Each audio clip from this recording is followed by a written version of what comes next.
வணக்கத்துடன் pepper and salt அரசியல் என்கின்ற இந்த வலையொலியில் உங்களை சந்திப்பதில் நான் பெருமையடைகின்றேன். ஒவ்வொரு நாளும் ஒவ்வொரு விடயங்களை தேடி எடுத்து அது சார்ந்த பதிவுகளை வைத்துக் கொண்டிருக்கின்றேன். தெரிந்த ஒரு களம்தான், அதில் தெரியாத விடயங்களை தேர்ந்தெடுக்கிறேன். நீங்கள் அறிந்த செய்திதான், அதில் அறியாத தகவல்களை எடுத்துக்கொண்டு வருகிறேன். கண்டிப்பாக அது உங்கள் மனங்களை வருடும் என்கின்ற நம்பிக்கை எனக்கு இருக்கிறது. ஒருவேளை அது காலதாமதம் ஆகி கூட உங்கள் மனங்களை சீண்டலாம். இப்பொழுது கூட அப்படித்தான் ஒரு அறியாத தகவல்களோடு உங்கள் முன்னால் வந்து நிற்கின்றேன். நீங்கள் இந்திய சுதந்திர வரலாற்று பக்கங்களை புரட்டி பார்க்கின்ற பொழுது அகிம்சை என்கின்ற வார்த்தை பதிவாகி இருக்கக்கூடிய களத்தை நீங்கள் அறிந்திருக்கின்றீர்கள். இந்த அகிம்சை என்கின்ற வார்த்தையை நாம் பார்க்கின்ற பொழுது காந்தியடிகளுடைய முகம்தான் நம் மனதிற்குள் தெரியும். காரணம், அகிம்சை வழியில் ஒரு போராட்டத்தை நடத்தி ஒரு வெற்றியை பெற முடியும் என்று நிரூபித்த மகான் காந்தியடிகள். ஆனால் காந்தியடிகளுக்கு முன்பே அகிம்சை ஒன்று அரங்கேறி இருக்கிறது என்பது நீங்கள் அறியாத செய்தியாக இருக்கலாம், அல்லது அறிந்திருக்கக்கூடிய செய்தியாக இருக்கலாம்.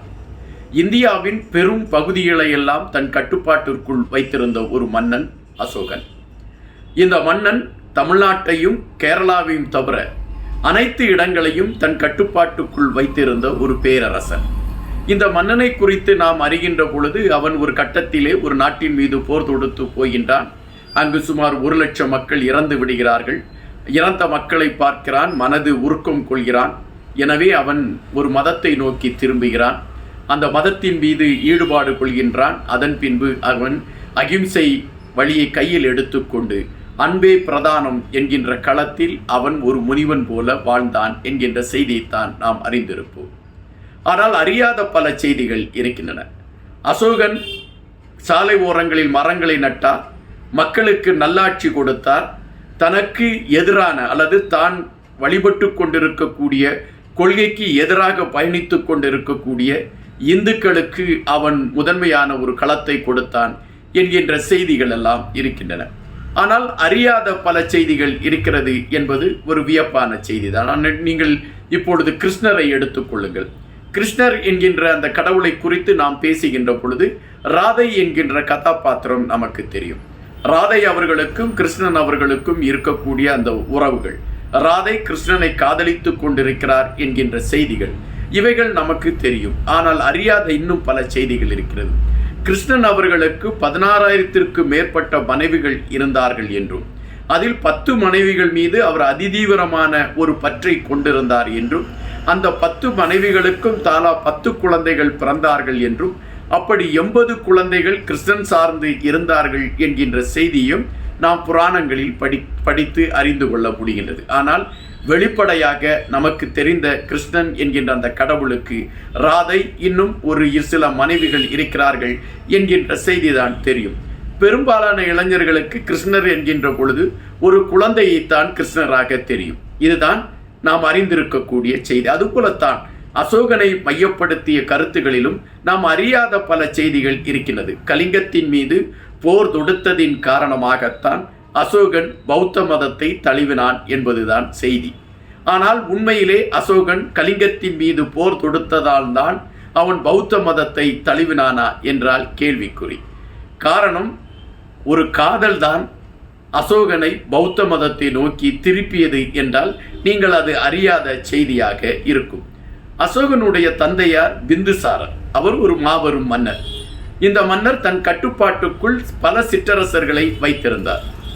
அதுபோல எங்காவது மக்கள் கலவரம் செய்தாலோ அல்ல ஆட்சிக்கு எதிரான நிலைப்பாடுகள் வருகின்ற பொழுது, அல்லது எதிரி நாடுகள் தங்கள் நாட்டின் மீது படையெடுத்து தாக்க வருகிறார்கள் என்கின்ற செயல்பாடுகள் வருகின்ற பொழுது பிந்துசாரர் தன்னுடைய மகன்களை அனுப்பிவிட்டு அந்த இடங்களில் அமைதி நிலவுவதற்கான முயற்சியை எடுப்பார். அப்படித்தான் தட்சசீலம் என்கின்ற பகுதியிலே ஒரு கலவரம் வெடித்து விடுகிறது. இந்த கலவரத்தை அடுக்குவதற்கு யாரை அனுப்பலாம் என்று நினைக்கின்ற பொழுது அப்பொழுது வில்வித்தை எல்லாவற்றிலும் வளர்ந்து கொண்டிருக்கக்கூடிய அசோகருடைய முகம் மனதிலே தோன்றுகின்றது. உடனே அசோகரை அழைக்கின்றார். அவர் கூடையே ஒரு படையை அனுப்பி, நீ தட்சசீலம் பகுதிக்கு சென்று அங்கு நடந்து கொண்டிருக்கக்கூடிய கலவரத்தை எல்லாம் அடக்கிவிட்டு நீ நாட்டிற்கு தலைநகருக்கு திரும்பி வா என்று அனுப்புகின்றார். அசோகர் தட்சசீல பகுதிக்கு செல்கின்றார். அங்கு இருக்கக்கூடிய கலவரத்தை அவர் அடக்க முயற்சி செய்து கொண்டிருக்கக்கூடிய நேரத்திலே அங்கு மிகப்பெரிய தொழிலதிபராக இருக்கக்கூடிய ஒருவருடைய மகளை சந்திக்கின்றார். அவருடைய பெயர் மகாதேவி. அந்த மகளை சந்திக்கின்ற பொழுது காதல் வயப்பட்டு விடுகிறார் அசோகர்.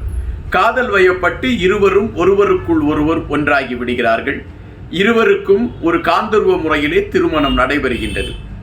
இந்த மகாதேவி அவர்கள் பௌத்த மதத்தை தழுவி பயணித்துக் கொண்டிருக்கின்றார். பௌத்தம் குறித்த செய்திகளை அசோகர் அங்குதான் அறிந்து கொள்கின்றார். இந்த மகாதேவியின் மீது கொண்ட காதலின் வெளிப்பாடாக இவர்களுக்கு 2 குழந்தைகள் பிறக்கிறார்கள். அதன் பின்பு அசோகன் தலைநகருக்கு வந்து விடுகின்றார். இன்னொரு இடத்தில் கலவரம் நடைபெறுகின்றது. அந்த இடத்தில் கலவரம் நடைபெறுகின்ற இடத்திற்கு அசோகனுடைய மூத்த சகோதரனை அவருடைய தந்தையார் அனுப்புகின்றார். இதில் அசோகருக்கு உடன்பாடு இல்லை. எப்படி தந்தை தன்னுடைய அண்ணனை அனுப்ப முடியும்? நான் தான் தட்சசீலத்தில் சரியாகத்தானே அந்த பிரச்சனைகளை தீர்த்து விட்டு வந்தேன் என்று அசோகனுக்கு வருத்தம். ஆனால் பிந்துசாரர் இம்முறை தன்னுடைய மூத்த மகனை அனுப்பிவிடுகிறார். மூத்த மகன் அங்கு சென்று கலவரத்தை அடக்க முயற்சி செய்து கொண்டிருந்த அந்த வேளையில் தட்சசீலர் அந்த பிந்துசாரர் உடல்நலம் பாதிக்கப்பட்டு மரண தருவாயில் இருக்கின்றார். அந்த சூழலில் அசோகன் பிந்துசாரரை நிர்பந்திக்க ஆரம்பிக்கின்றார். அசோகரோடு இருந்தவர்களும் பிந்துசாரரை நிர்பந்திக்க ஆரம்பிக்கின்றார்கள். அப்படி நிர்பந்திக்க ஆரம்பிக்கின்ற பொழுது எதை மையப்படுத்தி நிர்பந்திக்கிறார்கள் என்றால் அசோகனை மன்னனாக முடிசூட்ட வேண்டும் என்று நிர்பந்திக்கிறார்கள். ஆனால் பிந்துசாரர் மனதில் தன்னுடைய மூத்த மகனைத்தான் இந்த நாட்டின் மன்னனாக மகுடம் சூட்ட வைக்க வேண்டும் என்கின்ற நிலைப்பாடு இருக்கின்றது.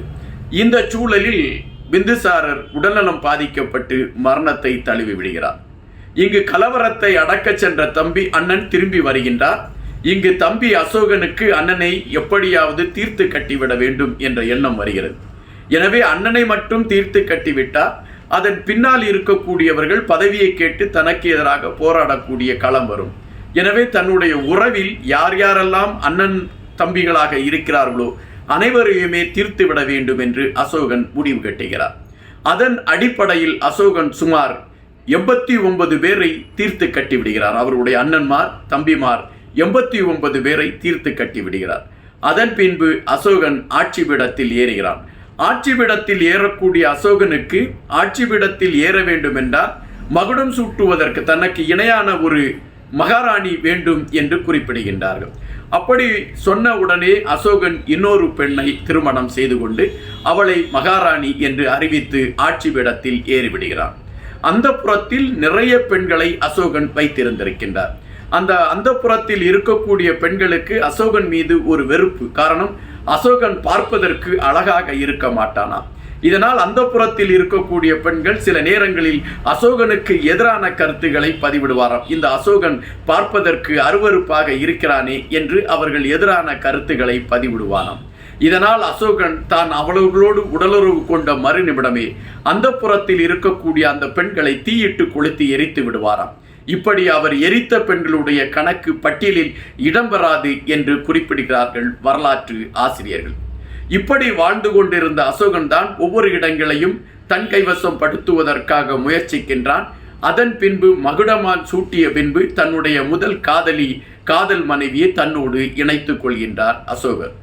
இந்த சூழலில்தான் கலிங்கத்தின் மீது போர் தொடுக்கக்கூடிய ஒரு நிலைமை ஏற்படுகின்றது. அப்படி அந்த நிலைமை ஏற்படுகின்ற பொழுது அசோகனுக்கு இருந்தது வெறி ஒன்றுதான். எப்படியாவது நாம் இந்த கலிங்க நாட்டை கைப்பற்றி விட வேண்டும் என்கின்ற ஒரு நிலைப்பாடுதான் இருந்தது. இந்த சூழலில்தான் போர் அறிவிக்கப்படுகின்றது. போரில் அசோகனுடைய படை அங்கு அனைவரையுமே சின்னா பின்னா படுத்துகிறது.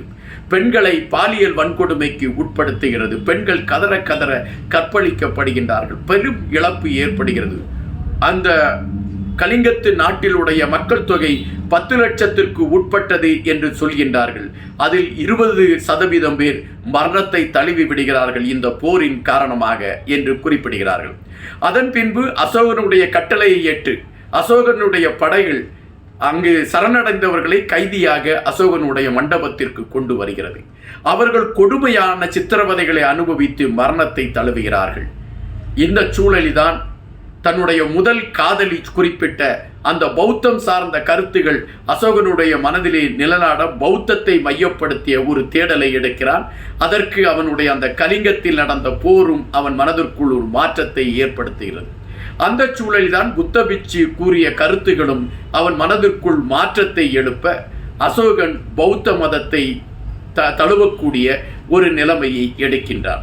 பௌத்த மதத்தை தழுவக்கூடிய நிலைமையை எடுத்த அசோகன் அதன் பின்பு தான் சார்ந்த வாழ்க்கை முறைமைகளை ஒட்டுமொத்தமாக மாற்றிவிடுகிறான்.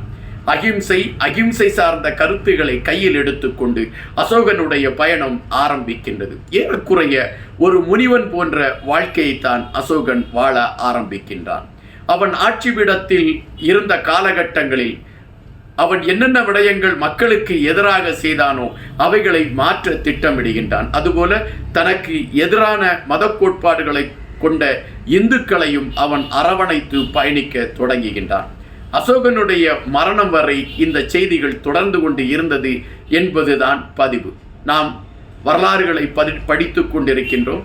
வரலாற்றில் சொல்லப்பட்ட செய்திகளை நாம் கேட்டுக்கொண்டிருக்கின்றோம்.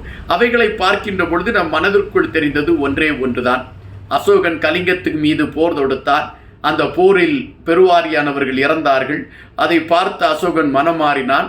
பௌத்த பிட்சு அவரிடம் வந்து நீ புத்த மதத்தை தழுவ வேண்டும் என்று குறிப்பிட்டார். உடனடியாக அசோகன் புத்த மதத்தை தழுவினான். உலகம் வியக்கும் வண்ணம் புத்த மதத்தை உயர்வான பகுதிக்கு கொண்டு சென்றான் என்கின்ற கதைகளை தான் கேள்விப்பட்டிருப்போம். ஆனால் அசோகன் பௌத்த மதத்தை தழுவியதற்கு காரணமே ஒரு காதல்தான் என்பது வியப்பான செய்திதானே. காத்திருங்கள், இன்னும் பல செய்திகளை இதுபோன்று தேடி எடுத்து உங்களோடு பகிர்ந்து கொள்ள காத்திருக்கிறேன்.